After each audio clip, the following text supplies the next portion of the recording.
yung parang musical phrase na inuulit-ulit sa ibang parts ng Mm. kwento, iniiba lang yung pakiramdam. Kasi tulad nito, ibang key to eh, yung Over the Hill na to. Pero pag pinakinggan mo yung soundtrack na may kanta, ito yon, Mm. 'di Oo ba? nga, no? Pares lang siya pero magkaiba ng key. So, yun Oo. yung leitmotif. Ganda nga nun, gandang idea. No? Actually, sa Mm. FF9 ko rin na ano yun, na discover. And kaya ako naging parang fan ng material ng mga music sa video games tsaka film.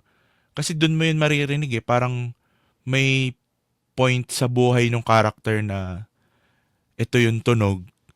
Tapos ganun pa rin yung tunog niya sa ibang part ng buhay niya. Pero nag-iiba na yung pakiramdam. Parang minsan yun na yung Mm. mas mature siya.